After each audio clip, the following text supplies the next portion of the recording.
The harder the conflict, the greater the triumph. A fiercest serpent may be overcome by a swarm of ants. Lead me, follow me, or get out of my way. Age wrinkles the body, quitting wrinkles the soul. Battle buddies. Battle buddies. I was listening to The Tallest Man on Earth last night. He's great. Yeah, dude, he is really good.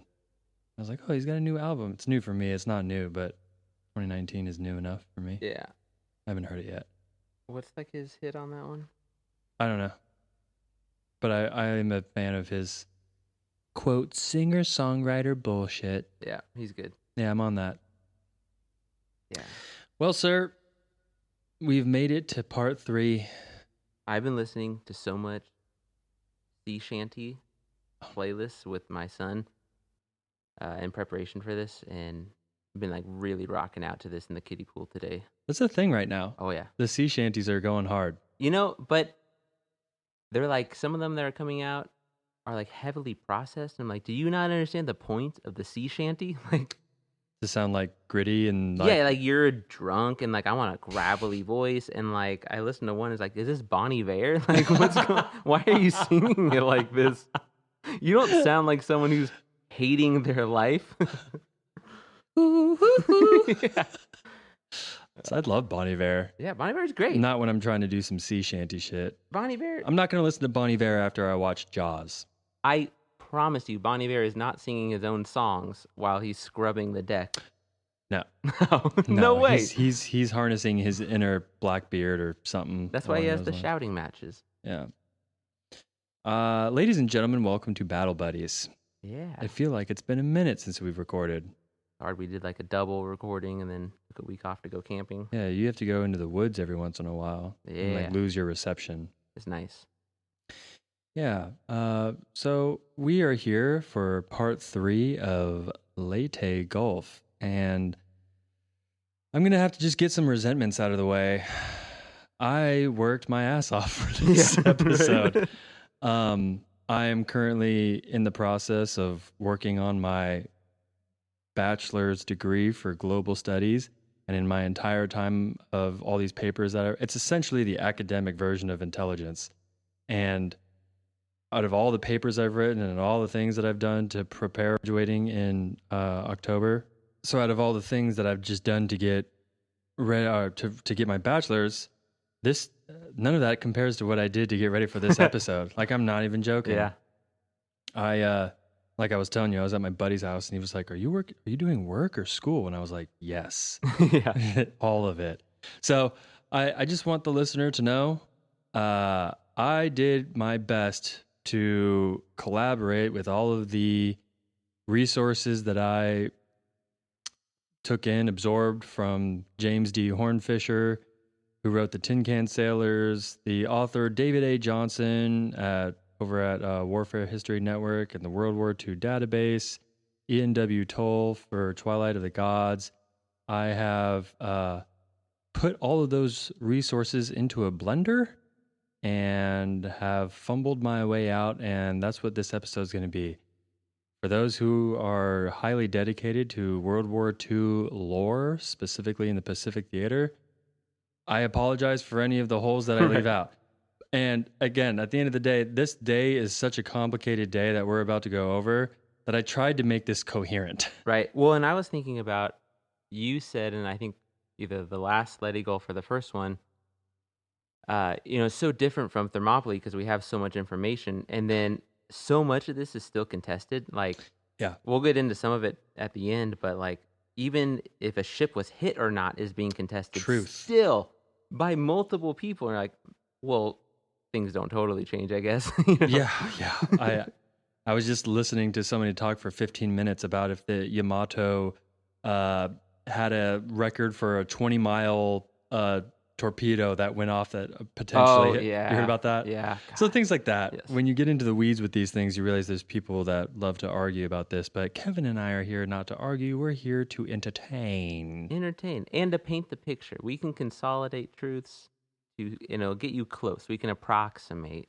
Yeah. And for those also, another point that I would like to make, this is our first time learning about this. Yeah, seriously, we never So- talked about Leyte Gulf in my life. You're on the journey with dude. Prior to us doing this, did you know Leyte Gulf existed? Nope, could Me- not have picked out on a map. I didn't know that this was even a thing in World War II. If you would have asked me how many boats were in a battle at World War II, I would have gotten nowhere near the amount that were in this battle. Turns out a lot. A lot, more than 2. Yeah. So, is there anything that you would like to say to preface prior to before us sailing to Surigao Strait? I guess just something that we had talked about at a party the other day was that we don't need our historical figures to be our heroes and our saviors. And I feel like that's an important point that we should probably keep bringing up as we talk about these historical figures, because we don't always treat them nicely. But it's not because like we want to vilify them. It's just because why not? Like, let's pick them apart and see if we can learn something from them. And if we can't, then move on. Like I'm not gonna go hang out with George Washington. I'm gonna like pick the pieces that were interesting and like, I don't know, not do the things that I don't like and then move on. I don't need him to be a hero in all ways. Yeah, George Washington doesn't live now. Right. I think that's a good point that you make. I love Walt Whitman's poetry, but I read an essay that he might be like a furious masturbator. So like, I probably wouldn't want to hang out in his cabin. Is that real? That or he's gay. There's like a whole thing. It's a whole thing. It's a really fun subsect of Walt Whitman literature. On that same note, I watched the Teddy Roosevelt 2-night series on History Channel, the new one. And Yeah. they had to kind of stop and be like, so cool guy, but might have said some fucked up shit about the Native Americans. Right. So anyway, Right. like, yeah. The point is, do you know how easy it is to walk into any situation and point out all the things that are wrong? Right. Exactly. So let's And I do think that these leaders, I want to be critical on them and pick them apart because, I was talking to my father-in-law a lot about, he was a pilot, and as far as I understand, at least from the Air Force side, you can make it to like basically like a lieutenant by just being really good at your job. And like maybe doing a little bit of like, going to the right parties or like talking to people and like getting that kind of stuff. But like not really. But if you want to move past that, like if you want to be in command of things, like you got to play the game. Yeah. And all of these guys that we're going to be focusing on, we're all playing the game. Oh, for sure. And to me, like you put yourself in the spotlight, like you welcome this. Like you said that you are smarter than everybody else on the boat and that you should be in charge of their lives. And as someone who would probably be the enlisted guy, like filling the guns, like, yeah, I want to be critical of you. Hey, man. Same thing on the Japanese side. Exactly. And we're going to get into the gallantry Yes. of it all, which is pretty beautiful. All right. Do you want to do a previously on? Is there anything we should like know from our previous day, which was it Shibuyan Sea was Yeah. our last day? So all that we really need, because we'll go over the Halsey stuff when we go into Samar today, Yeah. which is going to be great. We got some great primary sources to give you guys. But basically there were a few exchanges and some sinkings on both sides that were pretty brutal and some like really harrowing fighting. And we'll talk about it more at Samar again, but I think everyone right now on both sides is fried. Like, if you really just take a step back, like this whole month has been crazy for them, but really the last 48 hours have been wild. Yeah. And none of them are sleeping. No. And like, it really helps me like understand more of like what this is like. This is, your newborn screaming for 3 days and you're on day 4 of going to work. And everyone's like, why do you look like that? Like, I don't know. What am I supposed to look like? Just tell me what to do. Are you telling me that a lack of sleep isn't good for you? I heard it's not great. Yeah. It's horrible for you. Like ages the shit out of you. Anyway. All right, folks. We are going to sail to the Surigao Strait, and I am going to start us off with an excerpt from The Last Stand of the Tin Can Sailors by James D. Hornfisher. Can you tell us really quick where the strait is? in relation to Leyte? Yeah, so the Surigao Strait is south of Leyte, and it's right in between Mindanao and Leyte. Okay. Yep. So this is your southern entrance. So you come from the south heading north into Leyte Gulf. Mm-hmm. Okay. Alrighty. On August 1st, 1944, Combined Fleet Top Secret Operations Order Number 83 directed Japanese forces to, quote, intercept and destroy the invading enemy at sea in a decisive battle. Land-based aircraft would sink the American aircraft carriers while the battleships concentrated on penetrating Leyte Gulf and attacking MacArthur. That mission would be pursued at any cost. At a combined meeting in Tokyo of Japan's Army and Navy staffs, Admiral Tasuku Nakazawa, chief of the Navy's Operations Section, observed tearfully that the defense of the Philippines could be the Japanese Navy's final opportunity to meet with an honorable end. Quote, please give the combined fleet the chance to bloom as flowers of death, he told his compatriots. So dumb. This is the Navy's earnest request. It was a request that Shoji Nishimura was fully prepared to honor, and Jesse Oldendorf was ready to indulge it too. Dang. That sounds pretty like they kind of knew that they were going into a death trap. Nishimura knew. So that used to be top secret. Oh, that was top secret. Okay. Yeah. That idea that, again, and that kind of goes into the kamikaze thing that we dabbled a little bit into earlier. With they didn't really know going in that was going to be an option for like the pilots weren't going in like, I hope we get to do some kamikazes today. Right. And they were all like 16 and they've flown like 3 times. It's not like the United States pilots. And it's not their aces. Like their aces are gone. Right. They all died in the summer. This last, like the summer of 1944. Yeah. So I kind of wanted to just, that was on August, September, October, a couple months prior to all of this going down. Right. So they were mentally, at least the commanders, which, commanders. Yep. Commanders. They knew it going in prior. And like, that's so odd for me to conceptualize. Right. Like, oh, we're going to go into this battle. We're probably going to lose. Right. I don't know why that's a route that you would go, but that's a route that they went. There was one part, I don't know if it was Nishimura, and they were essentially telling the boat over their PA systems, like, yeah, it's not going to be good, but anything can happen. Because they're all relying again on the lore, Japanese lore of the divine wind. Right. Hojo Takamura, like, that's just going to be, it helped us once. Maybe it'll help us again. Yeah. And again, towards the end of this, we will be talking about suicide. So trigger warning for any of those who do not wish to hear about suicide. Yes. So flash forward to late October. Admiral Nishimura steamed toward the Surigao Strait aboard the flagship, the Yamashiro. Nishimura had heard the night prior from a Japanese reconnaissance plane that an American battleship force awaited their arrival on the far end of the Surigao Strait.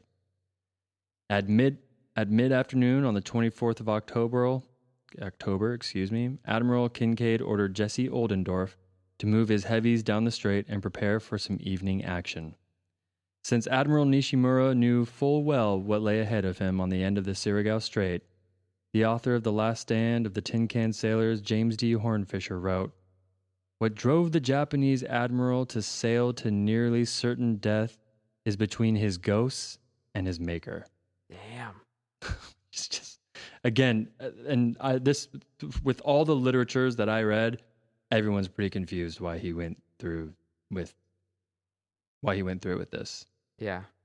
So, on the bridge of the Yamashiro, Admiral Nishimura evaluated his odds and concluded that the Show 1 plan depended on 100% commitment to the plan. He fully understood and mentally prepared for his inevitable death. Remember, this is the last bit of the Japanese naval strength, and the High Command debated sending this sacrifice into the crosshairs of the American fleet ad nauseum. The idea of success from the Japanese standpoint was that they could possibly destroy Halsey's carrier groups and the Americans would not be able to sustain a drive toward the shores of Japan. That's best case scenario for Japan. Right. Anything to add on that before I go on? No, it's stupid. It's really bad. It doesn't make them sound good, and yeah, I don't know.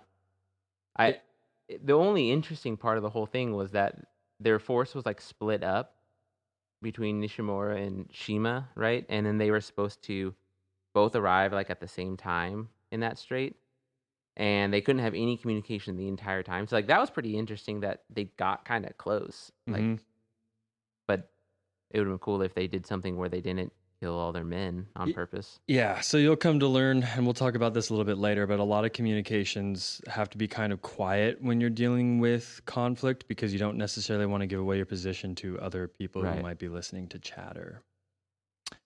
Do we need to go over formations right now? We'll get there. Okay.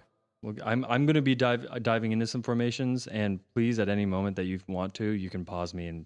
Well, you know, it's just we promised on the last episode that we weren't going to go into formations. Did we? But much like the U.S. government, every time anything is declassified, it turns out we were lying. So we're going to have to go over some formations today. It won't be too bad. Some of it's pretty it's fun. Fine. Yeah, you guys will enjoy it. And I got some really cool maps that I can post on the medias of the social variety that you're going to be like, ooh, neat, I learned about this. Yeah. Alrighty. So Admiral Oldendorf used the late afternoon of the 24th to prepare for the welcoming party of Nishimura. Nishimura would first be met by successive swarms of American PT boats. PT boats are patrol torpedo boats, which I have a picture here, dude, if you want to check this out.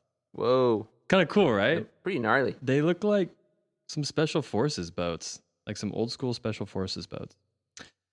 They charged him 3 by 3, 13 waves in all, firing their deck-mounted torpedoes, then withdrawing under the cover of darkness and staying nearby to report his position to Oldendorf during the fight. As Nishimura continued to muster towards Surigao, he was welcomed by 3 squadrons of U.S. Navy destroyers ranging down the east and west side of the narrow strait in a single file to launch torpedoes at him from the flanks.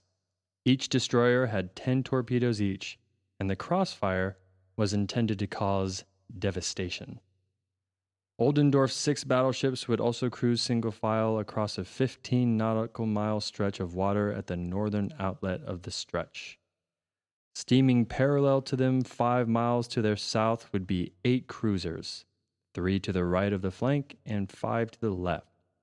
Straddling the exit of the strait, the battle line would be poised to finish off any Nishimura's ships that survived the smaller onslaught down the strait.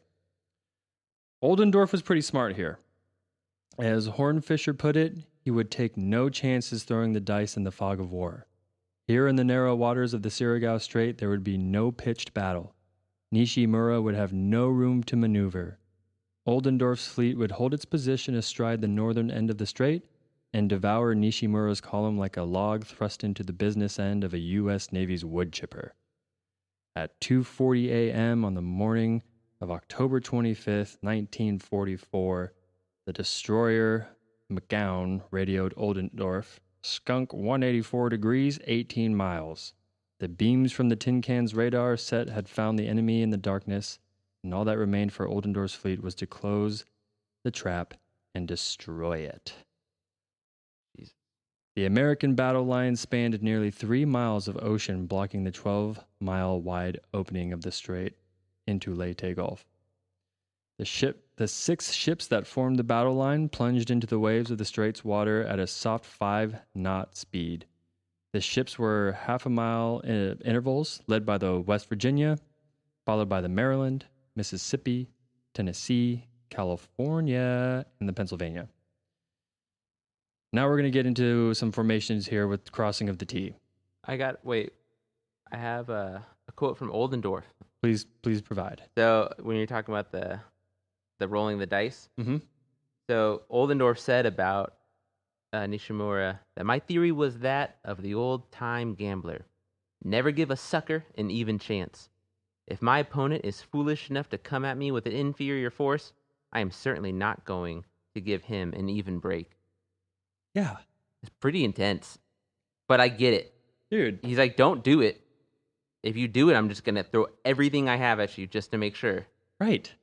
Which I get. There's like in baseball, there's this huge thing right now where if it's like 12-3 and it's like late in the innings and the pitcher has like a 3-0 count and the other team is up by all these runs, the person shouldn't be swinging the bat, which What? is like, yeah, dude. It's stupid. It's very stupid. Play It's the game. a quote unwritten rule. And I like what Oldendorf is saying here. He's like, my point is to win. Yeah. Of course I'm going to do everything that I can to win. And they're playing with lives. To me, he's like the kind of captain like, fuck yeah, I'm going to work with Oldendorf over here. Yeah, like, yeah, because he seems to understand that, like, I don't want to die either. Like, Oldendorf is cool, dude. Yeah. I like Jesse Oldendorf. I'm a fan and from everything that I've read. I have another thing about maybe why he was committing so much to that tea that you're about to talk about. So, did you read anything about like the armaments that they had? Like, this is like such boring crap that I had to read through. You're talking about all the weapon systems that they had on there? Yeah, what ammunitions they had left. Not a lot, I'm assuming. Okay, so basically what I was reading was that they didn't have the right type of ammunitions left and that they could only engage for a short fight. Like they knew exactly how many minutes they could fight for. And it was like under half an hour. And a lot of these battles go on for like 2 hours, at least 1 hour. And so they were like, all right, we have enough shells for like 20 minutes, 12 minutes. So let's just lay it all out there in 12 minutes. Damn.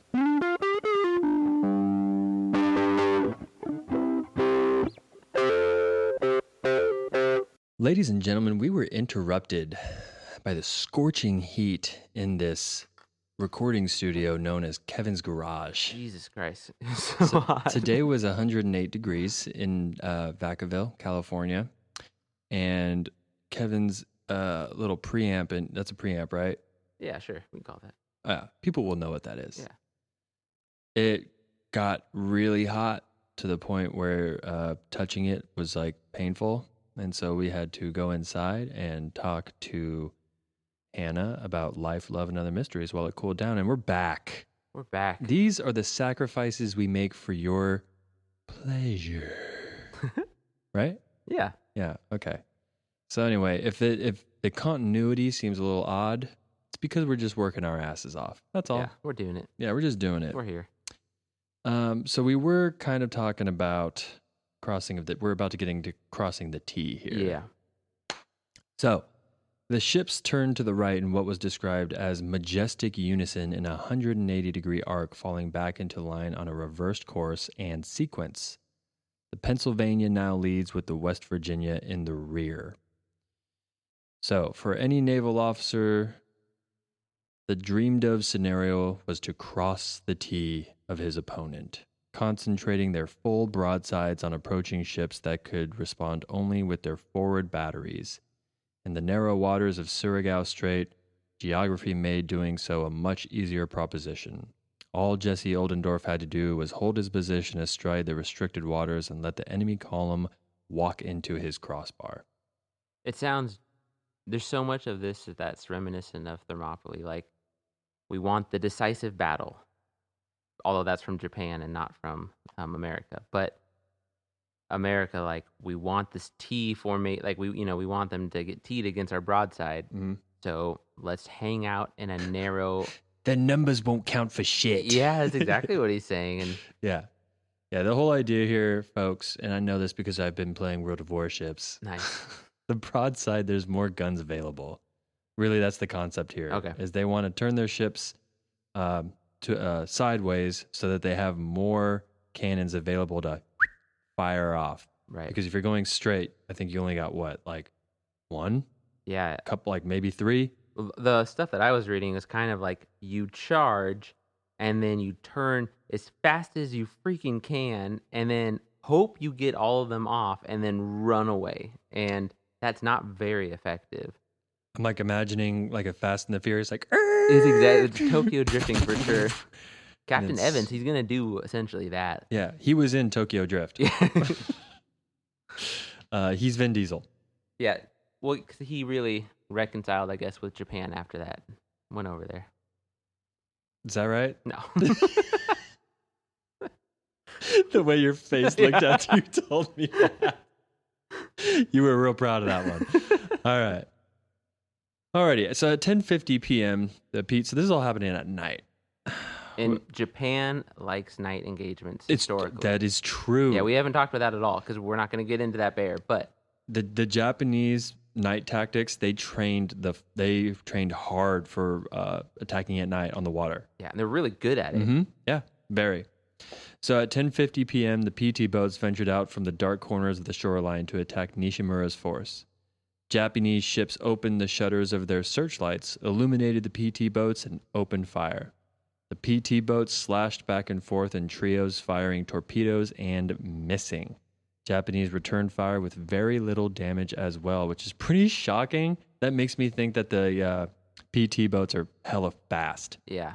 They're small, too. They're slender boats. Yeah, they're able to maneuver hella quick. So this lasted 3.5 hours. Jesus Christ. 10 of the PT boats what were you just talking about? All these, like... Yeah, Oldendorf wanted to finish this in under half an hour, for sure. That's not a thing. No, it can't happen. In his mind, he's like, it's all worked out really quick in my head. So this lasted 3.5 hours. 10 of the PT boats were hit, but only one of them was severe enough to sink. Sailors were injured, but not killed. Oldendorf received dispatch from the PT boats as to what he was about to face. Oldendorf had 22 destroyers for his screen that carried a total of 111 5-inch guns and 214 torpedoes. At 2:30 a.m., a full-fledged attack on the incoming Japanese fleet commenced. This next part is a direct excerpt from the Tin Can Sailors book. Captain Smoot, commanding Destroyer Squadron 56, farther down the strait, had a front row seat. He noticed and said, "The devastating accuracy of this gunfire was the most beautiful sight I ever witnessed. The arched line of tracers in his darkness looked like a continual stream of lighted railroad cars going over a hill. No target could be observed at first. Then shortly there would be fires and explosions, and another ship would be accounted for." It's the industrial wet dream. Like, he's not thinking of fireflies or anything. He's like, it looked just like train cars. Oh my God. They're so beautiful. Looks like a factory. Yeah, right. Where my kid works is That's great. a very dude thing to yeah, say. exactly. In just 18 minutes of shooting, Oldendorf's left flank cruisers fired 3,100 rounds at the Japanese column. It seemed as if every ship on the flank forces of the battle line opened at once, and there was a semicircle of fire which landed squarely on one point.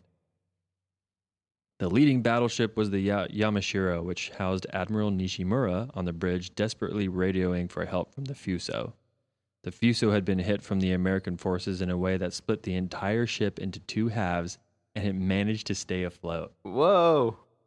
So that's a crazy visual for me. I'm imagining like the Titanic, if it just like, instead of like crumbling and breaking apart, there was just two halves of the ship just like, oh, we're good. We're good. Is the captain of both halves now, or is like now like the next staff officer like, I'm captain now? That's good. That's a good philosophical question. Yeah. I don't know if that was written up in like the doctrine of the Japanese Navy. Right. Now, if a ship ever splits in two, we're gonna have to figure out who's gonna run the other side. Yeah, I don't know, man.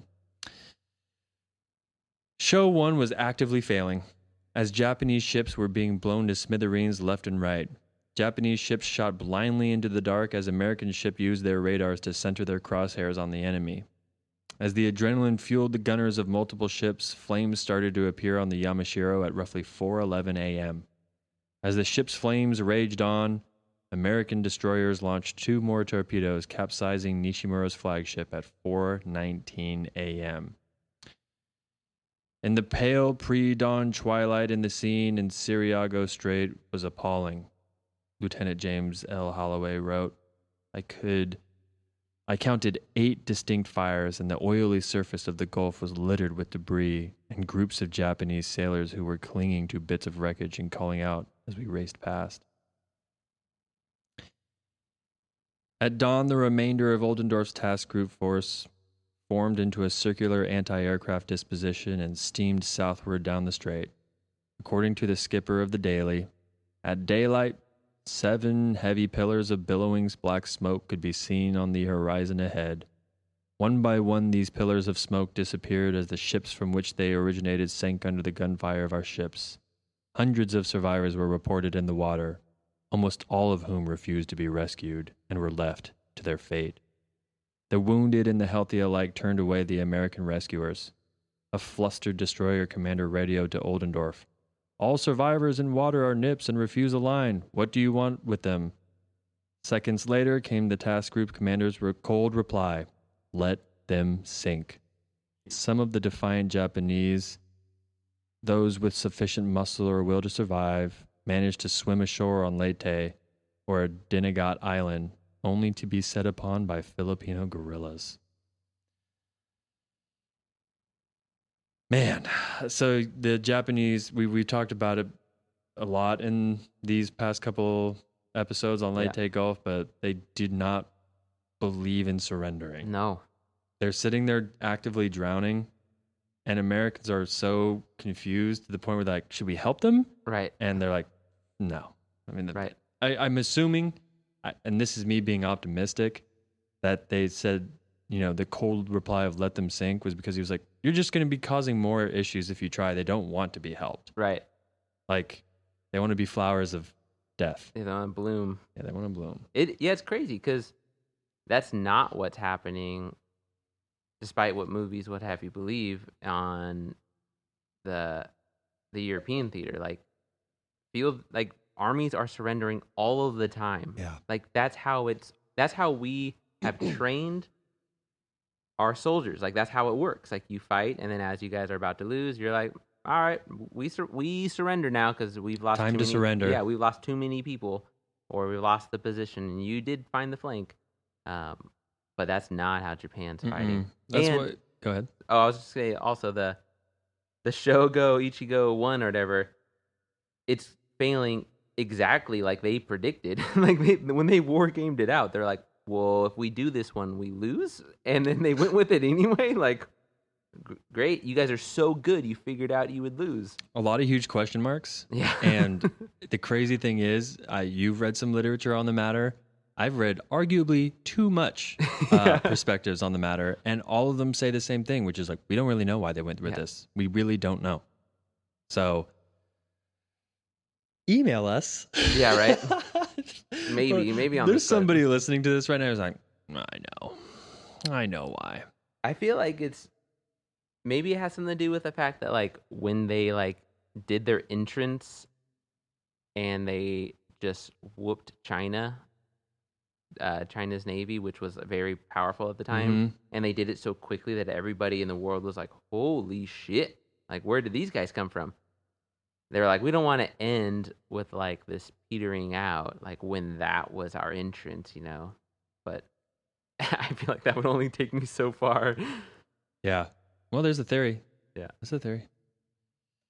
As the southern force was meeting its end at Surigao Strait, Kurita's massive center force had an entirely different reception in waters far to the north. As the Yamato harmlessly sailed through the Palawan Passage, fully expecting to be met with a barrage of American firepower, Kurita was shocked to not be challenged by the United States. The night was quiet for the Yamato, and it appeared as though luck was astronomically on their side. And here we are at the end of the Surigao Strait. Any thoughts? The Yamato passed through the Palawan Passage. I wonder why that is. Yeah. Jesus. Halsey! Oldendorf is an interesting guy. He doesn't get played up too much in all this lore. But to me, he's like a solid ass commander because he followed his order. Like, you and I were talking a little bit about how kind of post 1800 battles are really fought in terms of, like, can you follow, like, the system of the military, like the overall strategies and such. And, like, he clearly understood that, like, that this is not, wars aren't won anymore by just heroic dudes. Like, that they may influence small pieces of it, but it's about us, like, doing what our part of this puzzle is. Yeah. So towards the end, we'll get into it a little bit. Maybe. Maybe. If we have enough time. But the people like MacArthur, the ones who play politics and are involved in Washington, D.C., and aren't like the Oldendorfs of all of Right. this entire scenario. It seems like MacArthur at the end, when everyone's asking him, like, so why did this fail? And why did this fail? He's like, well, Washington, D.C. didn't give me Yeah. enough of this and that and the other thing. And it's like, you can also just say you guys messed up. Like, Right, there was this exactly. plane that went wrong. So I kind of think perhaps that's why we like Oldendorf, because, I mean, like he was saying with the Fog of War, where he was like, I had these scenarios and I knew that this was going to be good for me. So I did this, that, and the other thing. Yeah. And And his plan didn't go perfectly. Like, he played the hand that he had, because Right. he needed to end it quicker, and he couldn't. Mhm. But he's like, I'm obviously not gonna stop. Like, Right. this was my best strategic play. This is the play I play. yeah.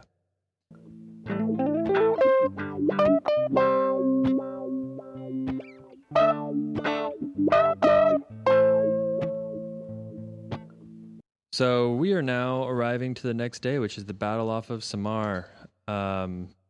Just so folks are, wondering, I read The Last Stand of the Tin Can Sailors, which is like they call it like the Navy's finest couple of hours. I mean, there's an entire book just on these 3 hours. Right. So me trying to narrow down some talking points so that you and I could talk about this for like an hour was astronomically difficult. So I apologize again if I leave any huge details out. The majority of the book is about the Johnston and the Samuel B. Roberts, and I don't go too hardcore into detail about these specific ships because I'm trying to do an all-encompassing thing here. At some point when the opportunity presents itself with the San Bernardino Strait, which I will mention it, I feel like you'll have a good point to kind of briefly talk about that. Okay. So here we are, folks, at 0600 on the morning of October 25th. The Japanese lookouts have spotted American carriers coming from the south. At exactly 6:45, Rear Admiral Sprague received a message from one of his pilots on anti-submarine patrol. The admiral recalled that the message went something like this. Enemy surface force of 4 battleships, 7 cruisers, and 11 destroyers sighted 20 miles northwest of your task group and closing in on you at 30 knots. Now, there's something screwy, young aviator reporting part of our own forces, he said to himself. The enemy's surface force was probably just part of Halsey's fast battleship group. Actually, Halsey's Third Fleet was miles away to the north. Miles and miles away. Sprague seemed dubious of the incoming information and asked for the air plotter to check his identification. Sprague had 6 escort carriers, which was screened by 3 destroyers and 4 destroyer escorts, which will forever be remembered as Taffy 3. Which makes me think of Laffy Taffy and that one song, No Laffy Taffy. For sure, Laffy Taffy. You remember that song? Oh, yeah. Yeah. Taffy 3 was flying support strikes for recent landings on the Philippine island of Leyte for the past 8 days and was just east of Samar Island. Sprague thought that he had another full day of patrols and airstrikes ahead of him, but holy shit fire was he wrong. The squawk box came in after minutes of waiting for identification confirmation, and the worst had begun to manifest. Enemy forces were confirmed. These ships were Japanese. The ships had pagoda masts. This was not Halsey's battleships. Do not pass go and do not collect $200. Yeah. It's not. So panic is starting to ensue here. The incoming Japanese force was Admiral Kurita's center force. 4 battleships, 6 heavy cruisers, 2 light cruisers, and 11 destroyers, which had been hit by airstrikes from Halsey's Third Fleet in the Sibuyan Sea the previous day, as our episode 2 went into. Although Kurita had initially withdrawn his forces after Halsey's fleet had damaged several Japanese warships and had sunk the battleship the Musashi, he reversed course and made his way through the San Bernardino Strait during the night. Many senior American officers reached the conclusion that Kurita was retreating from the battle, but that was not the case. No, it was not. What say ye about the San Bernardino Strait? I say, fuck you, Halsey. Yeah, so this is where the flashback to last episode is probably crucial. If you remember in part 2, we put Halsey on trial a little bit from A Few Good Men to see if he ordered that code red. Was he correct? And his order was to form Task Force 34 to protect the San Bernardino Strait. And instead, he went and chased after Ozawa, which was a decoy that they concluded that he was a decoy. Like, they knew it was a decoy. Like, oh, this is a decoy. And we went over a little bit about how, like, there is, like, a little bit of wiggle room. Like, there was something in his orders to where maybe he could fudge that. But there was the much bigger, in my mind, evidence of Nimitz, his boss, saying, don't do it. That means he shouldn't have done it.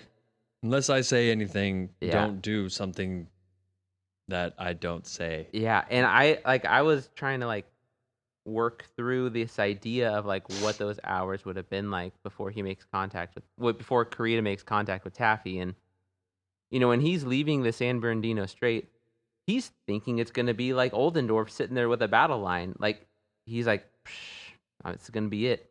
And then for 6 more hours of him pushing his fleet, he's thinking at every second, like, it's going to be it. Like, you know, like, this Oldendorf dude or someone is going to be sitting here with a battle line and I'm just going to get blown up.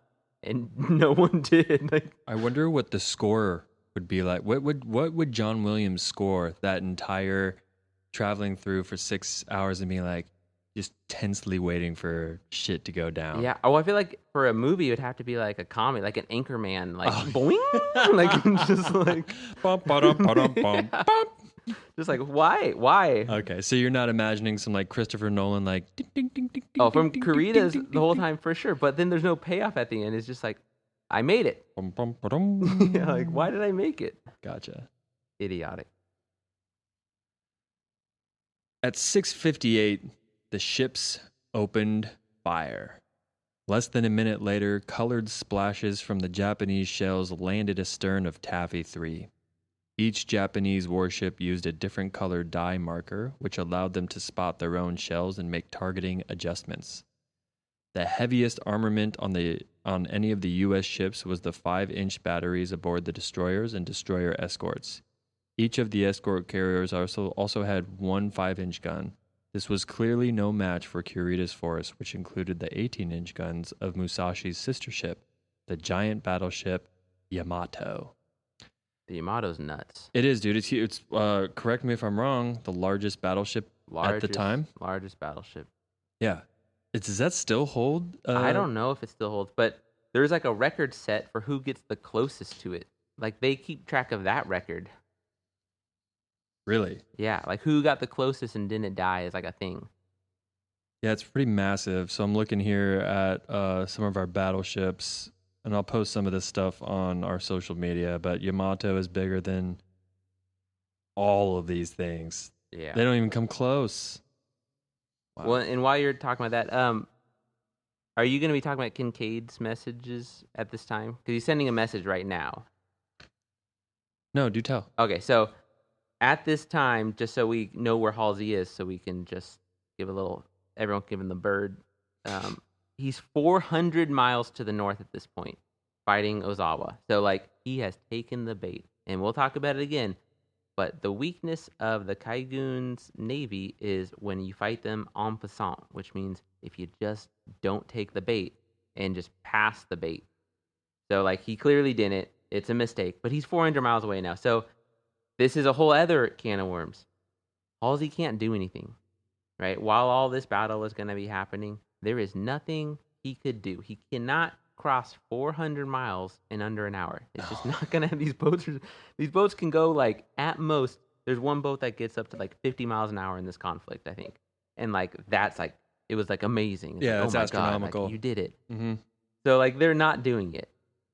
But Kincaid, the guy who's in charge of the 7th Fleet Landing, he's sending messages like right away, like, where are you at? Like, where are you? Wondering where you are. Where is Lee? Repeating, where is Lee? Trying to find you. We're all gonna die. And What's the famous quote? well, that we'll talk about that world- one. okay. Yeah, we'll talk about that one a little bit later. And so, just for listeners, like when you're reading the literature and all of this, the Navy had to speak in code Yes. for all of this. So it's like, fiddle diddle whittle diddle. Where is the cereal box on the top left corner of the blah blah blah blah blah? Yeah, well, the padding. Yeah, we'll talk about padding. But which means so that there's a lot of misinterpretation. Yes. We're like, what the fuck are they talking about?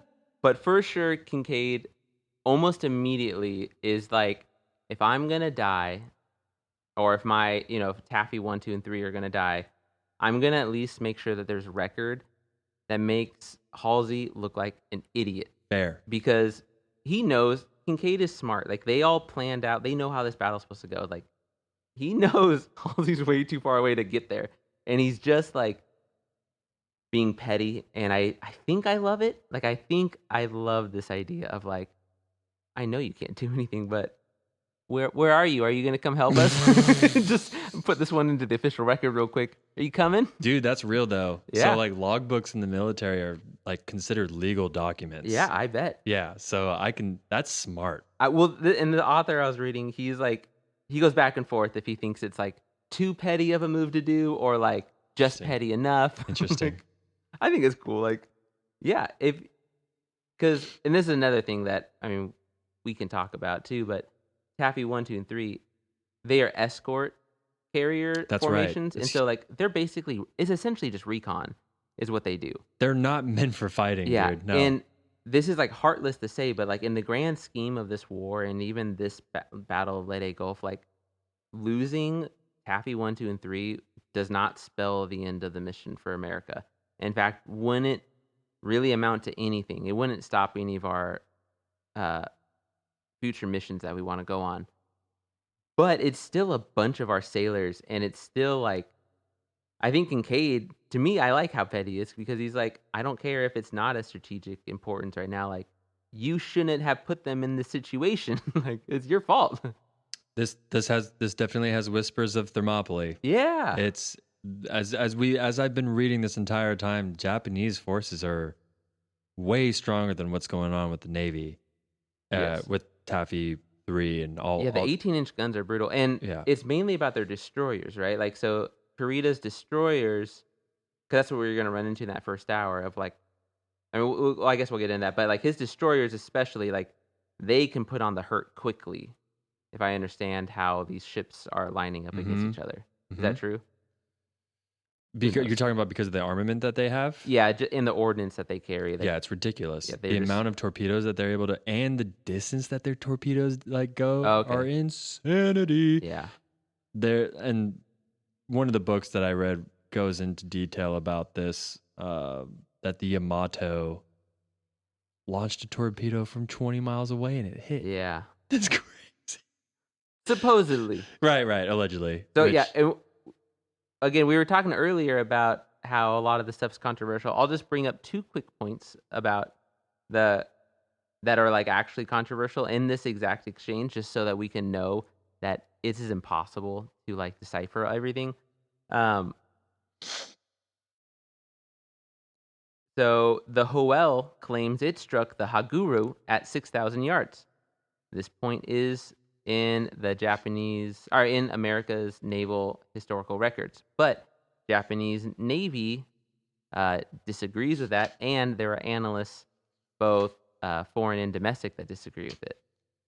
There is also debate about the type of formation Kurita had leaving the San Bernardino Strait, because supposedly he was in an anti-aircraft formation. That's what it was supposed to be said. But then I read an analysis that said he clearly was not in that, and he was already in some sort of column-like structure. Yeah. And so those aren't very important details, but I think it does illustrate that, like, people are still arguing about this 60 years later. Yes. About the very specific moments here. That piece of information that I said about the torpedo going 20 miles, that came out in 2004. They were talking about that. That's recent. Yeah, that's very by recent. the way. So, like to your point, Yeah. this is still something that's talked about. And again, to go back to what we were saying in the beginning, I find it rather confusing and odd that we don't know about Leyte Gulf. And Yeah. it's the largest naval battle in arguably history. And we're like the academics are arguing about it. They're like, this is important. Like we got to get this right. And like no Yeah. one, there's not enough pressure, I guess. Or Yeah. I was Facebooking, nice. Kevin.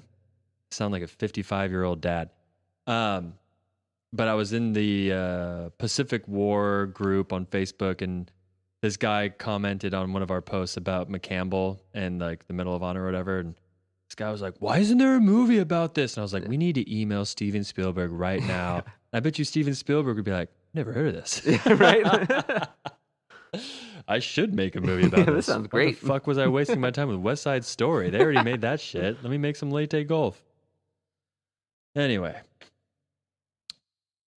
Sprague ordered the carriers and the escorts to make as much smoke as possible to screen Taffy 3 from the Japanese gunners. A smoke screen offered scant protection against large caliber enemy shells, but it was better than nothing. The carriers began launching their aircraft as soon as it was practical.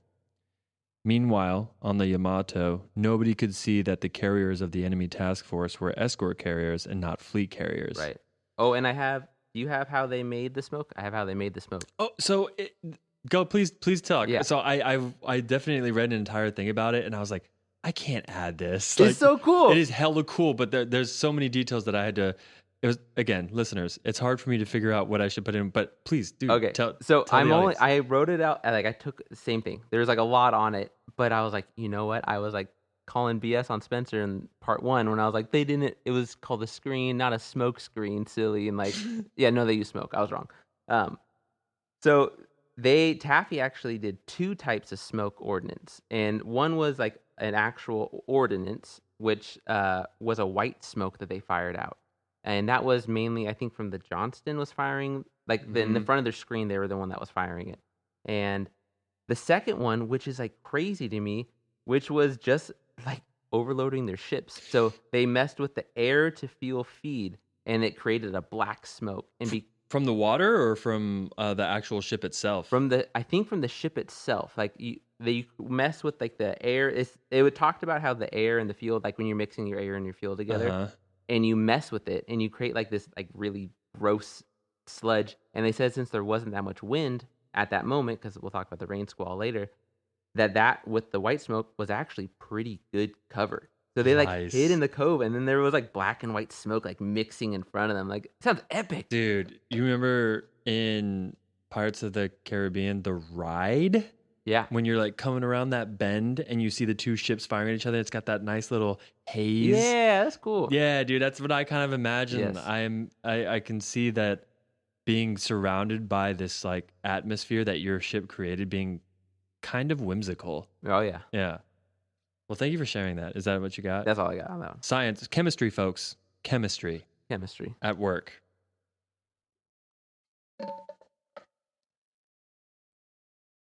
Kurita had already seen what American carriers could do and was shaken by the unexpected sight of still more of them off Samar. Kurita ordered his force to go from columns to a circular anti-aircraft formation, changing his orders to what was called a general attack.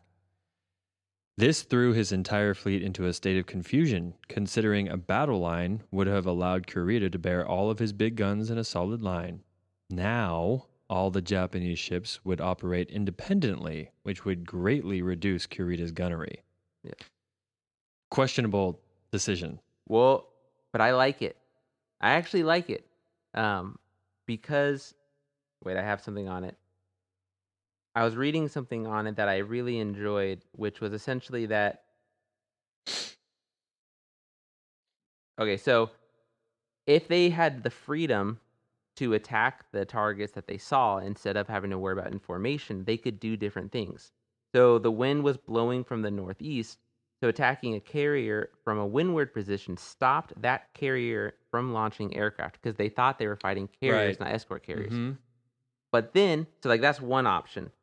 The second thing that they could do is if they were worried the ship was going to go out to the Philippine Sea, which is just to the east of them, they could get on to the east to prevent it from running away, and which is a totally different position. So like they can't do both at the same time, is what he was saying, and that's what he had like theory crafted out on his way in because he thought he was going up against real carriers. Got it. So that's why he had to change the Yeah. whole column to anti, because he had no idea Yeah. about the type of carrier it was. Interesting. So it didn't work out, but also I was reading about like those early shots right when he engages, right, and he starts shooting. Mhm. That they were actually pretty accurate, but they did something called straddling, which I had never heard of straddling, but it came up a bunch in that. And so straddling shots means that like you didn't get to the left or the right of the ship, you got either right behind it or right in front of it. And so what this analysis was saying was like, listen, if you can straddle the ship, you were on target. You got You're unlucky. gonna hit it. You got unlucky, is what he's saying. Oh, did you, like because you didn't get either, but even though you straddled it? Yeah, because what he was saying is like, you can only like there's so many moving parts that a gunner can only get so close. Like they, if they can make sure that they aren't to the left or the right, and they are just in front or just behind, like that's just luck. Like that's wind patterns, Right. and so many And variables. the ship is moving? Yeah, they're like that's luck, man. Like that Yeah. guy had his target. Like he was within his like that would have been a passing score, I guess, is what this analysis was saying. Which like luck played a part, I think, in that early first part where like Japan had good shots, they straddled. That doesn't take away from what America's about to do, but I think that Yeah. It's one thing that's hard to account for when we're just sitting here and talking about it, but trying to hit a moving ship while you are also moving and there's also wind, you're aiming at where you think the ship is going to be. right, And that is astronomically difficult yeah, and frustrating, and you end up losing a lot of your torpedoes and bombs and just the water. it's hard reading through some pages, and you're like, and then they missed with 12 torpedoes, and then Right. they missed with 18. I'm like, all right, this is Yeah. really boring. I wish- Yeah. Can you guys hit someone? Yeah. Yeah. So just so everyone knows, this battle lasts, 3 hours? Goes Yeah. from 7, I believe, to like 9, 7:30 to 9:30, something like that. Yeah, something like that. So we're at 7:30. Just about every one of Taffy 3's operational aircraft has been launched. The heavy cruiser Suzuya was one of the first Japanese warships to come under attack. The cruiser was hit several times and, according to one report, was slowed down. All aircraft in the Leyte Gulf area was ordered to attack Admiral Kurita's center force. 6 Avengers armed with torpedoes and 20 fighters attacked at 8:30, along with aircraft that had already been launched from the escort carriers. Most of the Avengers were armed with torpedoes until the supply of torpedoes ran out. Then they were sent out with bombs, any kind of bombs that were available, including 100-pound all-purpose bombs that were designed for hitting small land-based targets. Yeah, most of them just had the 100-pound bombs. Yeah. The only ones that had the 500-pound bombs came from there was an airfield nearby, and so a couple of those Avengers get out. Yep. But yeah, some of them are shooting off depth charges, Chaos, bro. like just trying to maybe we can mess with their aiming. If we, Correct. They try to distract the shit out of them, which I'm going to talk about here in a second. So aircraft would continually run out of ammunition and then return to do dry runs to distract Japanese gunners. Oh my god. Yeah. Can you imagine? Yeah. I don't have any weapons. Just go out there and just fucking do a dry Scare 'em a run. little bit. Exactly. Distract them. The Johnston opened fire with more than 200 rounds around 7:10 on the Japanese cruiser, the Kumano. Now, I'm going to be kind of jumping back and forth with times here, folks, because there's a shit ton going on right now. Yeah. So bear with me as I go from like 7:30 to 7:10 to 8:30. Just trying to give paint a picture here of how many moving parts there are to this day. American warships had a distinct advantage in gunnery over the Japanese due to the radar-controlled Mark 37 fire control system and the Ford Mark 1 fire control computer. The radar-directed systems gave Johnston efficient firing solutions for her 5-inch gun, which allowed her gunners to hit their target repeatedly in spite of the greater range of the enemy warships. Japanese gunners had to rely on their colored dye markers from initial salvos to find the range. Oh Jesus. Can you imagine how much time that would take? just to you have to spot, and then you're moving in the process Right. as well. You're doing calculus. They have like their slide rules Exactly. out. Yeah. They're sitting there having to Jesus. do math, and it's not Poor bastards. it's not basic rudimentary math. No. It is complex. We're constantly moving, figuring out distances with colored smoke Right. from bombs. Well, in this moment of the Johnston is like, this is breaking orders and tradition in the best way possible. Like Captain Evans, I was reading some of his stuff, and he was saying essentially like he was terrified, not of sinking, he was terrified of sinking before he got all of his torpedoes off. So like that was his big, and I was like, dude, what a champ! Like Bravery. he knew his role. He's like, my guys behind me have no chance if I have 10 torpedoes and I go down.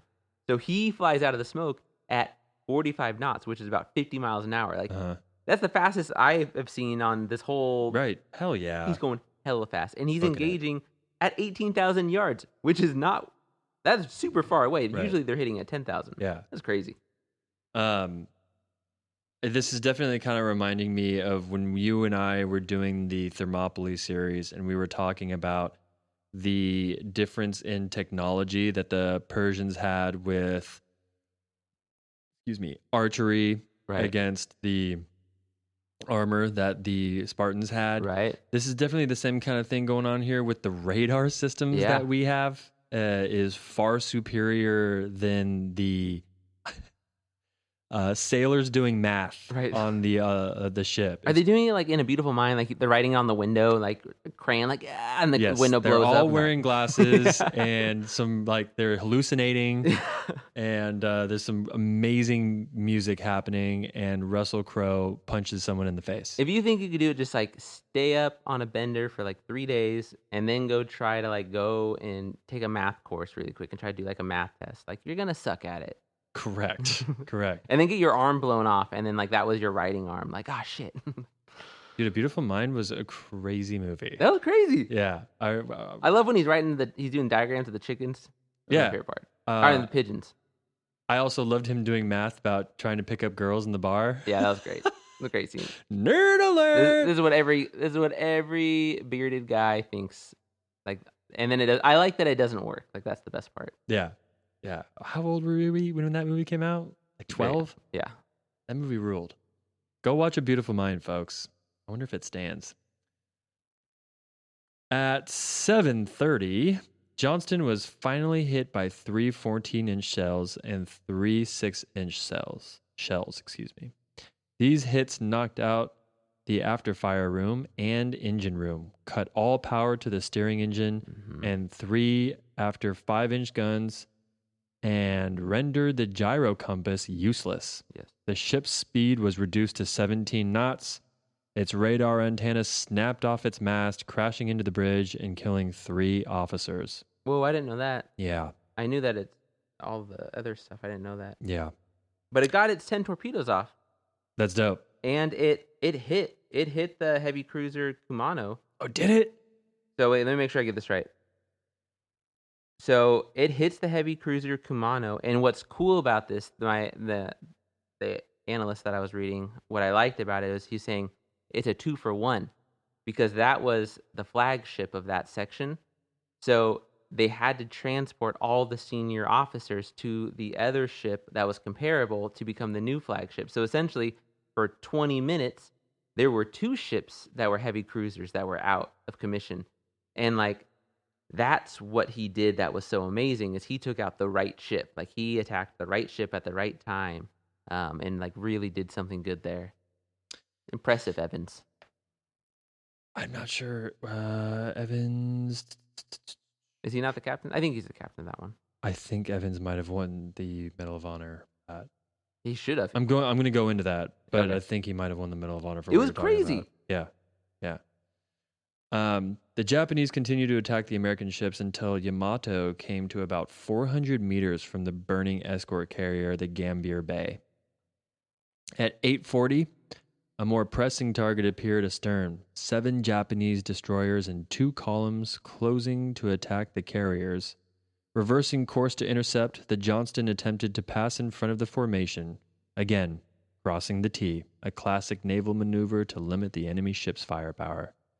Evans ordered Johnston's guns to fire on the Japanese destroyers, who returned fire, striking Johnston several times. So, 20 minutes later, the Samuel B. Roberts took so many hits that the order to abandon ship was officially given at 9:10 a.m. Things are coming to a close here, folks. Jeez. Johnston continued to take hits from the Japanese, which knocked out the number 1 gun mount, killing many men. Johnston was hit so many times that one survivor recalled they couldn't patch holes fast enough to keep her afloat. At 9:45, Evans finally gave the order to abandon ship. The Johnston sank 25 minutes later with 186 of her crew. Evans abandoned ship with his crew, but was never seen again. He was posthumously awarded the Medal of Honor. Wow. Lots of medal, dude. That's 2 Medal of Honors that we've covered in this battle. That's crazy to me, And they were both like the right ones. dude. Like, this isn't Halsey getting one for beating Ozawa. Like, these are 2 dudes who just like did the work. Like, they led their men correctly. Yeah.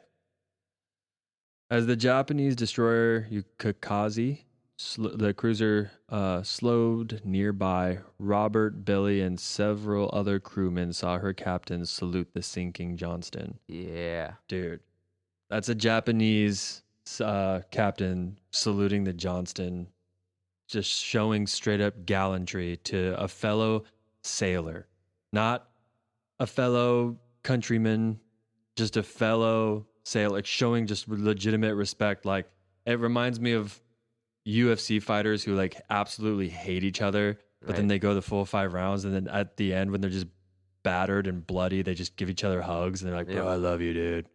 I'm sorry for talking shit. Right. No, and it makes me like, when I was reading that, I was like, I wish we had more of like these other boats in the Kaigun, like what they were feeling, like what they wanted, like which ones did the heroic thing for them. Because most of what we have are that, at least in my books, were interrogations, like records of interrogations that they did after the war. So like, I'm only really hearing from Kurita and like his staff officers, and they're not telling me like, and then we had this one guy, like he was crazy, like, and he was just like, I'm gonna do what's right. So like, clearly there is like this heroism and like just good seamanship and just like game respects game. Like, I'll salute you, like, Johnston, you crazy son of a bitch. For It's cool. I wasn't expecting that. Yeah, when I was reading absolutely. the story, I was like, holy shit, considering how intense, like you said, the Japanese are like everybody else, but more so. Yeah. I wasn't expecting that from the Yes. Japanese, but like, shout out to that moment in Right. human history. That is fucking cool. Yeah, it really is. Yeah.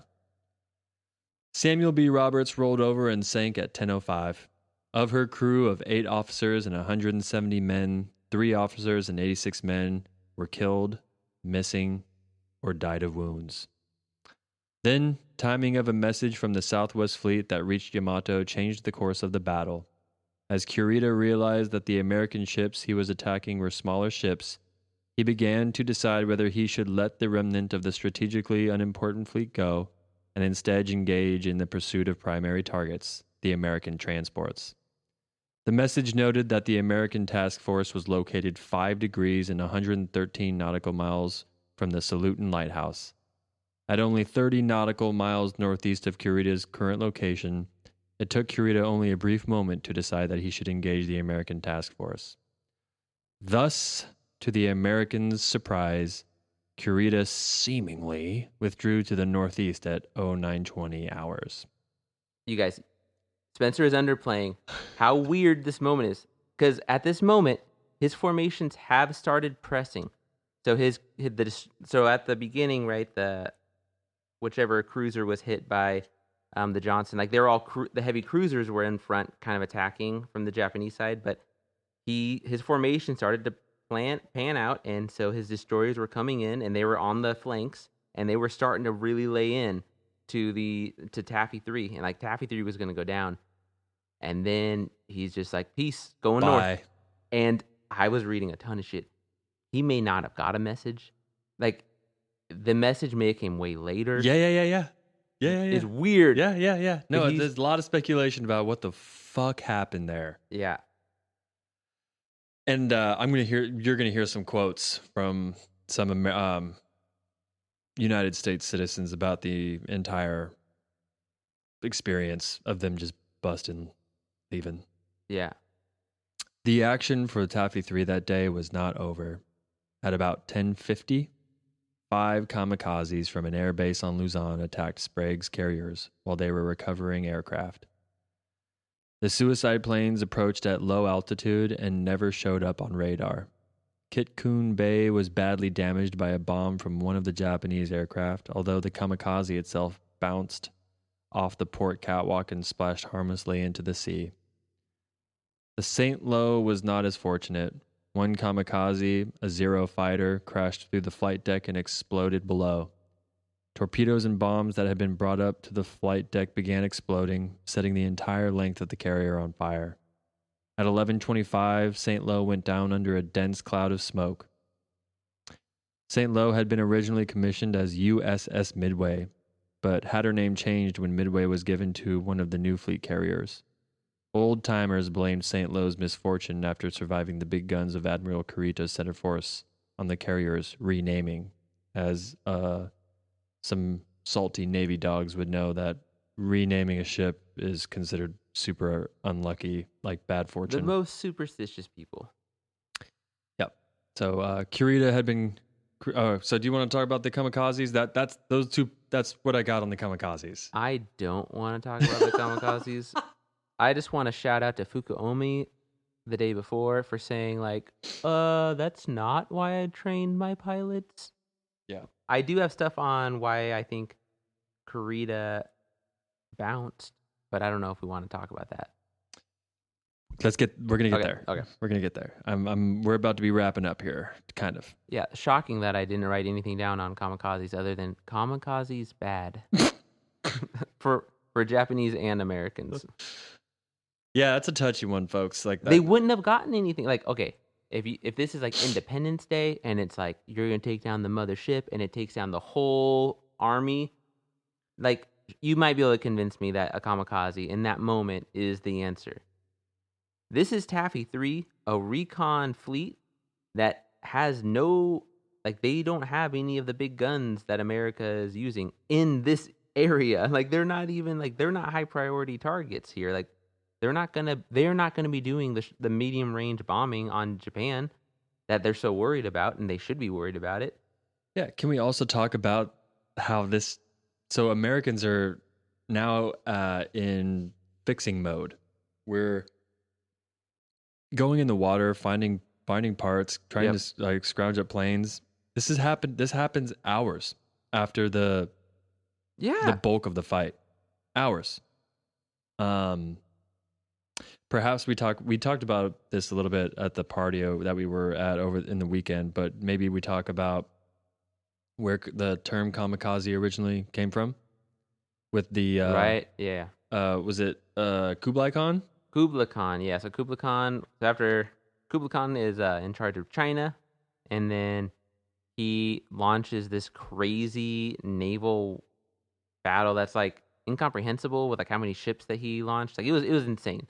And he's like, I'm gonna just get Japan, and they like start to land, and Japan's waiting. They're like, we're fucked. Like there's just no way. There's too many of them, and they're all heavily armed, and they clearly have just been fighting. Genghis Khan was like a strategic genius. Like, so these guys, Kublai Khan seems like he's pretty competent. Like, this is not going to go well.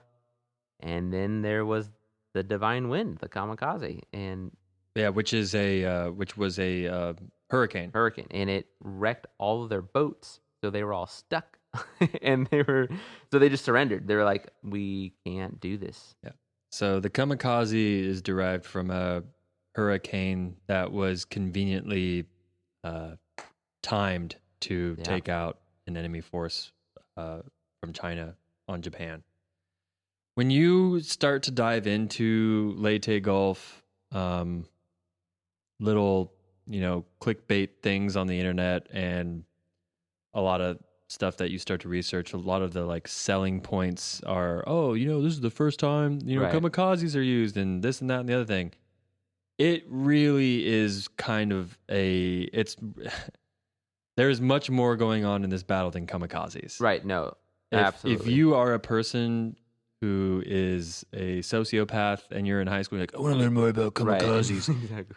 you're going to be disappointed when you read this story because kamikazes are a small blip on the radar, no pun intended, to what this entire story is about. Yeah, it's just a reckless use of life. Right. Like, and if I was a Japanese naval historian, I'd be pissed about it as well. Like, they did it when? Like, even when you're looking back, like, why?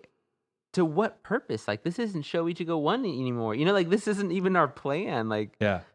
And it's not even in the same vein as the indoctrination of suicide bombers that we get from, ISIS and things Right, of this, no. and Al-Qaeda and things of this nature. There's not really a huge parallel there, other than the fact that they're using their bodies to try to kill people. right. Yeah. So that's really all I have to say about the kamikaze stuff. Yep. Okay. Fuck you, whoever gave you the green light on that one. Yeah, not great, folks. Again. Yeah, fuck that guy. So, all right, let's talk about Kurita here for a second. Kurita. Kurita had been criticized by some for not taking the opportunity to destroy Taffy 3 and pressed further to destroy the undefended transports that carried valuable supplies for MacArthur's troops at Leyte and Samar. His whole plan was to do this. Though he largely remained quiet during the post-war years, on the rare occasions he spoke about the war, he defended his decision, citing that he was going after American battleships and fleet carriers, which were deemed as targets of greater value than transports. Kurita also did things during these interrogations or later where he would say, like, he would, like, claim that he wasn't tired and then would also say, like, mentally and physically exhausted. So, like, that you can't say both of those at the same time. Contradicting? Yeah.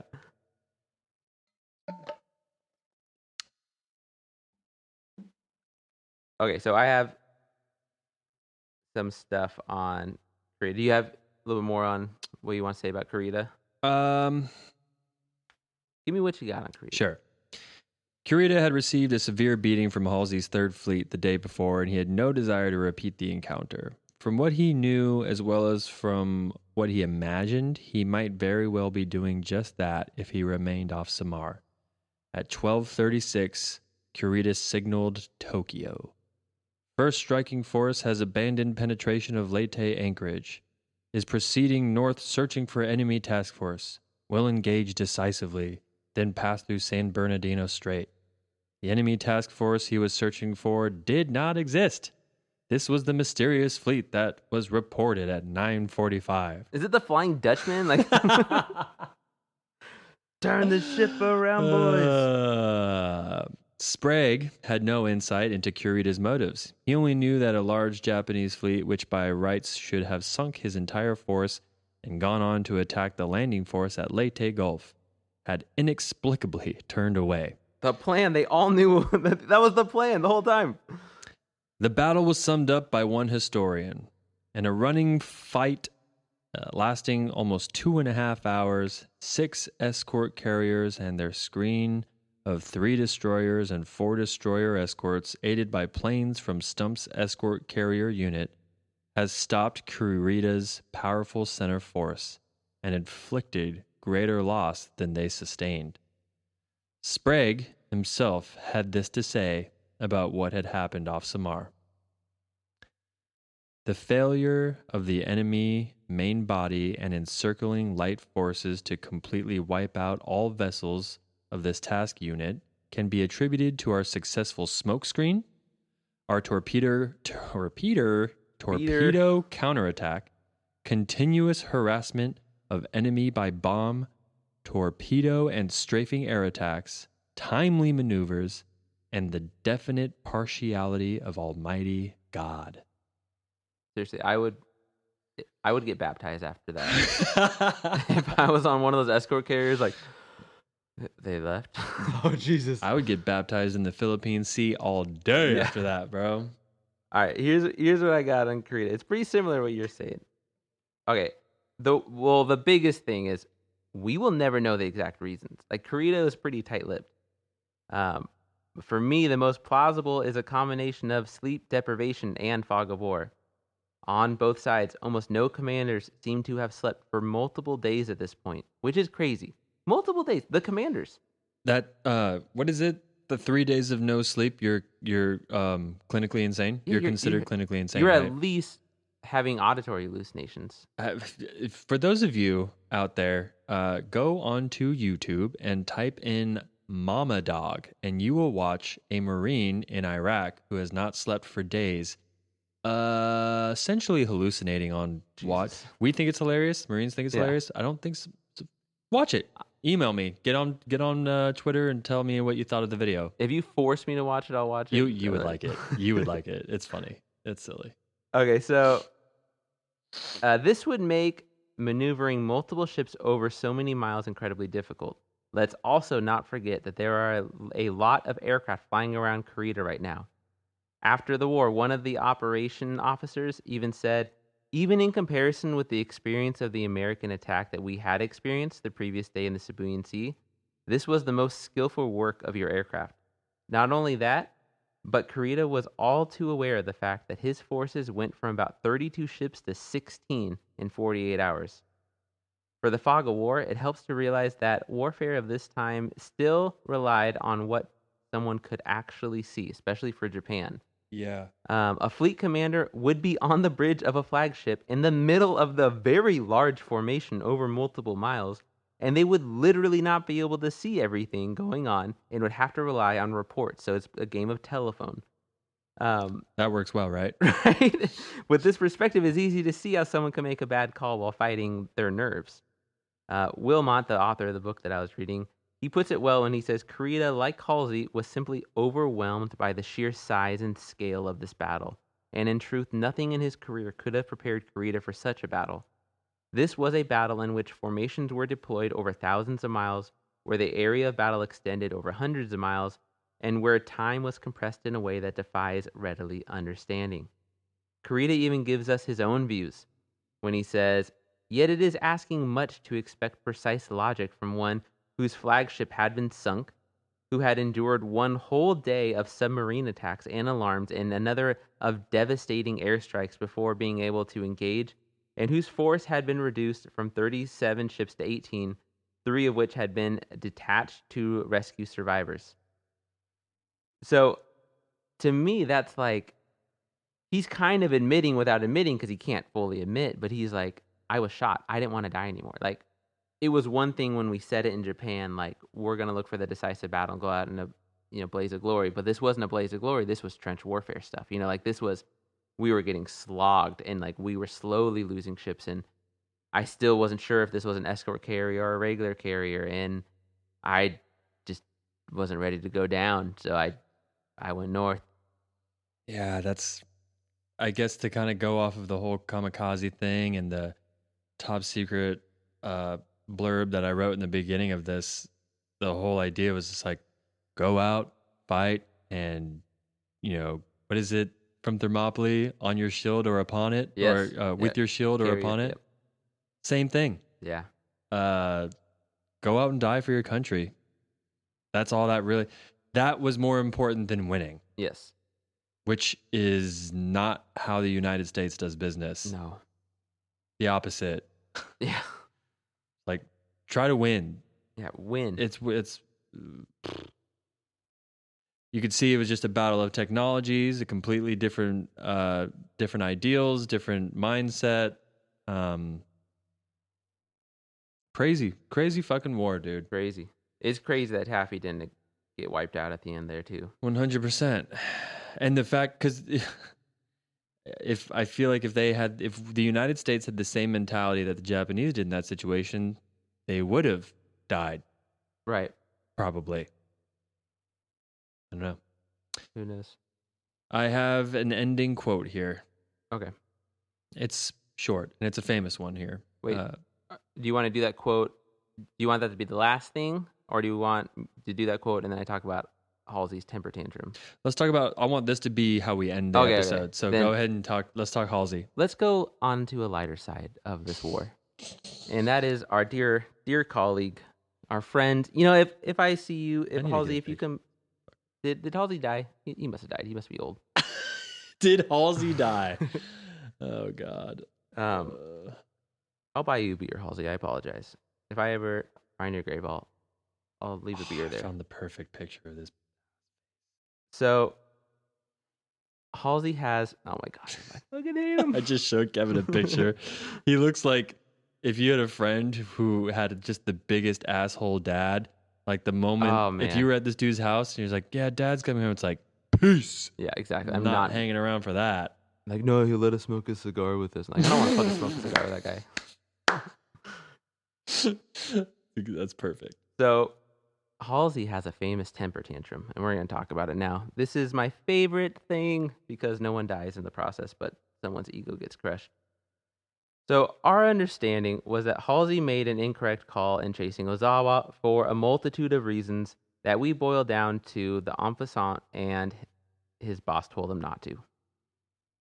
That being said, the best course of action the next day would have been to make sure he got every last ship Ozawa had. If I was Halsey, this is how I thought of it. If I was Halsey, and it's now October 25th, and I made a boo-boo, and Kincaid is messaging me, my only recourse is to get every single ship Ozawa has. Like, I'm going to sink every single one, because at least when I have to go get in trouble, I'd be like, well, I did the thing, even though it was a bad choice, I still did it at least. I think the worst thing would be to split and like not do it, like not fully commit now that I'm fully committed. So he was around 400 miles away from Kurita, and there was no way he could have gotten to Taffy before the fight was over. But we know that he did turn around at some point. So why did he? Well, there were a series of messages from Kincaid that put Halsey on full blast. We talked about those ones. But there was a message from Nimitz that read, where is Task Force 34, RR, the world wonders. The world wonders. World wonders. This was from Hawaii, right? Nimitz is in Hawaii when he writes this? Yeah. Halsey took this immediately as a slight, and this is from Halsey. I was as stunned as if I had been struck in the face. The paper rattled in my hands. I snatched off my cap, threw it on the deck, and shouted something that I am ashamed to remember. I'm showing Kevin a picture of Halsey literally yelling. Oh, God. Okay. This is great. So what he said, fuck. Like, bro, there's written accounts of people who were in the room when he had his temper tantrum. He broke something, right? He threw something on the ground. He took off his hat like a freaking like British guy, like, you know, like nah, or like when you take off a glove and slap someone. Yeah, I challenge you to a duel. Like, come on, man. Yeah, people said he got blue in the face. This is great. His operations commander is like shaking him, like, you have to pull yourself together. So I'm curious. It turns out this was not meant to be a jab, right? Yeah, and that's what we'll talk about in a second. Before that, there is like Halsey's claim is that the message was slightly different. I think he says it. The world wonders, where is Task Force 34? That's not what it fucking said. He's lying. He's lying right there, because that's not what any person would have written to him. Like, in the military? Yeah, there's no way. Okay, so you see, America made sure messages are not compromised. This is a big issue. It actually comes up a lot with Kincaid messaging with Halsey, is the messages get out of order. You could only get partial messages. Like, it's a really big issue. So they came up with a system called padding. Padding was double-lettered designators marking the beginnings and the endings of the signals. That way you know if you got the full message or not. That seems important when you're telling people to go kill people. So for this message, the beginning of it was Turkey Trot, and the end of it was the world wonders. It took Halsey an hour to turn around his ships from chasing Ozawa, which means that they had to also now, besides the 400 miles, cover the extra hour of extra miles that they had just crossed while debating if they should turn around or not, and then headed back towards Taffy Kincaid, but not Kurita, because he's an idiot.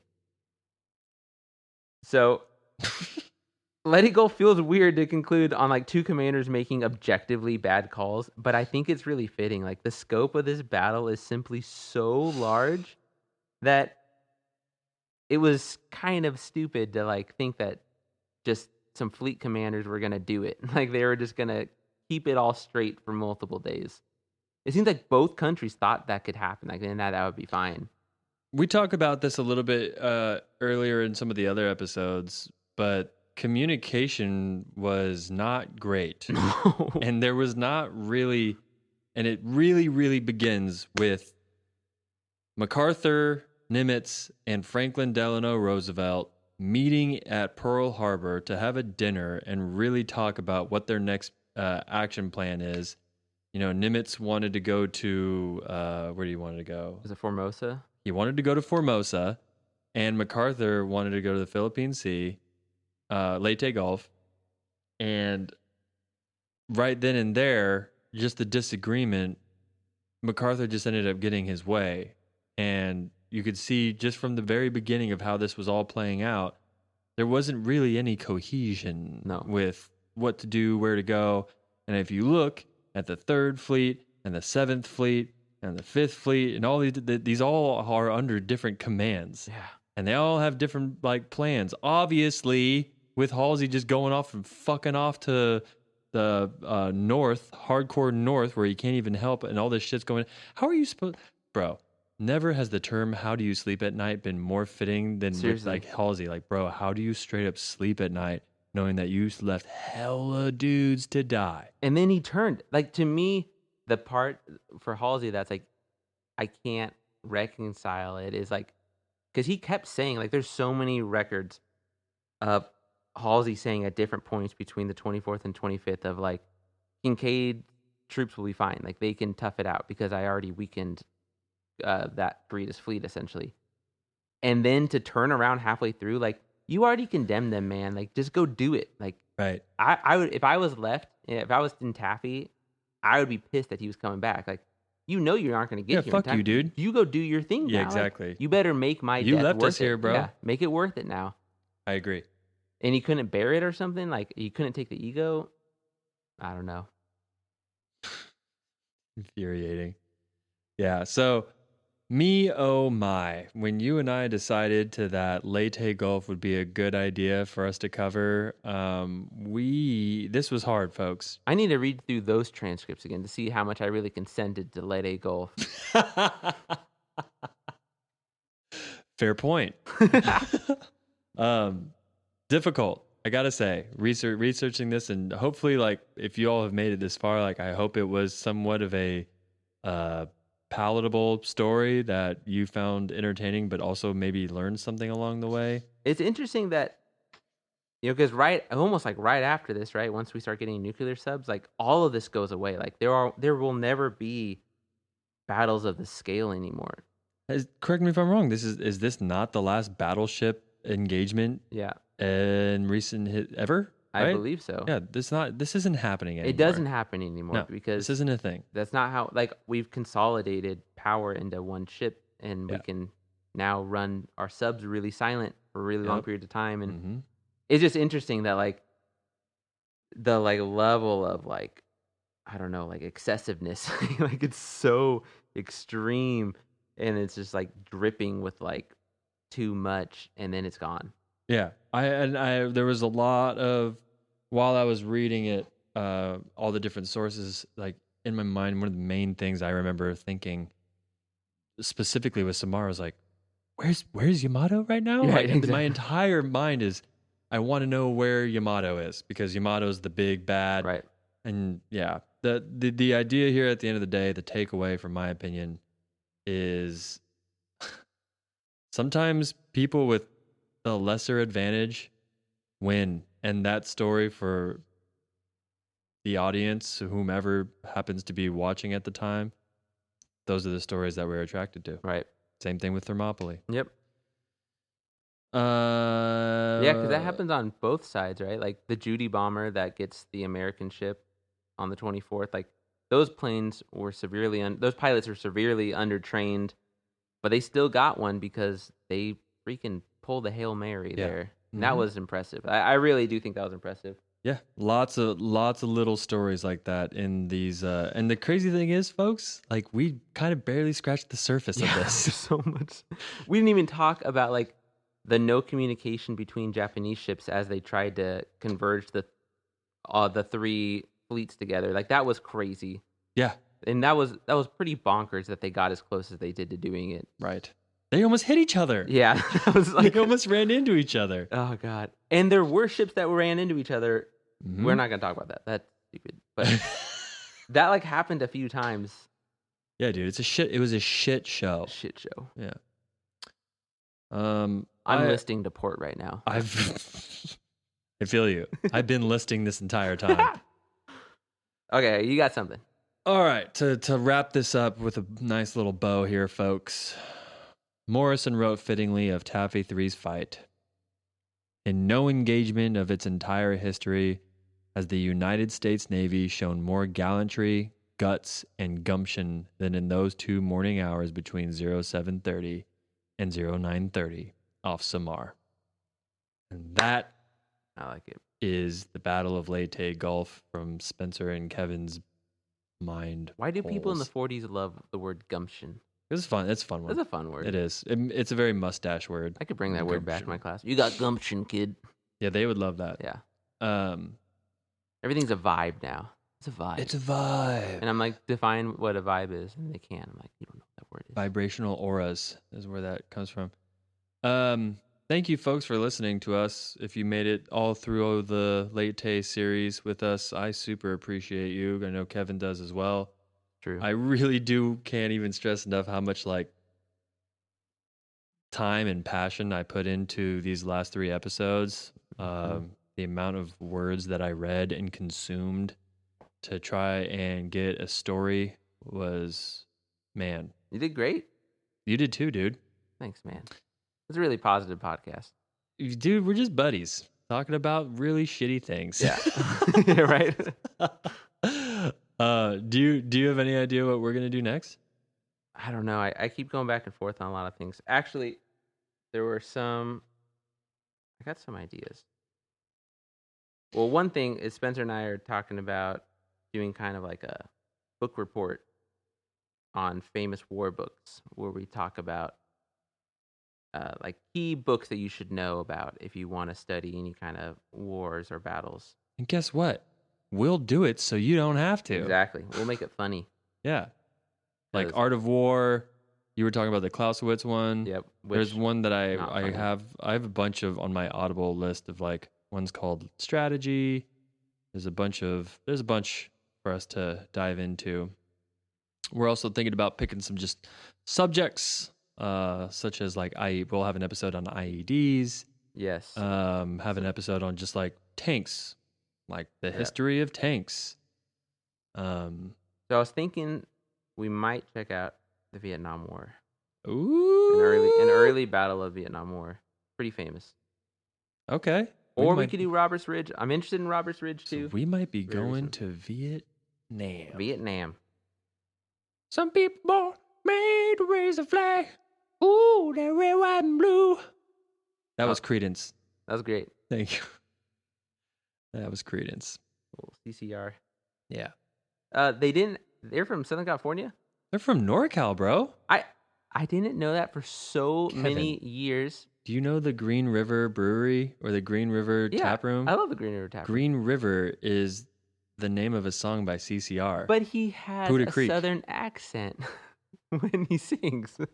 Does he? When he does like the Bayou song, like Born on the Born Bayou. on the bayou. Bro, I have a family. Well, excuse me. Of course I have a family. Wow. Really showing off to all our listeners. Hey, you guys, I haven't slept in 3 days. I have a family friend who is like 5th generation Fairfield. And Something to so really brag about. listen for a second. Okay, sorry. So, folks, Fairfield is the home of the Jelly Belly. It's 36 miles in between Sacramento and San Francisco. Okay. Those belly flops. We are proud to have the annual tomato festival, right? Ring ding ding ding ding ding. But anyway, this dude who was born and raised in Fairfield and raised by Fairfieldians and Fairfield, he sounds like he's from fucking Texas, bro. Really? Yes. Okay. So perhaps that might be a thing. Like maybe is he from Lodi? This dude, from CCR. Where's he from? He's from. I think he was born in Berkeley, bro. Oh God. A little fake for me. Swamp Rock. I love it. I still like it. I love CCR. All right, so we might be heading to Vietnam. Maybe. For those still listening, we are on social media. I just recently got us a Facebook. There's very little action over there, but for some reason that's fine with me. I'm okay with that. We're on Twitter at BattleBuddies4.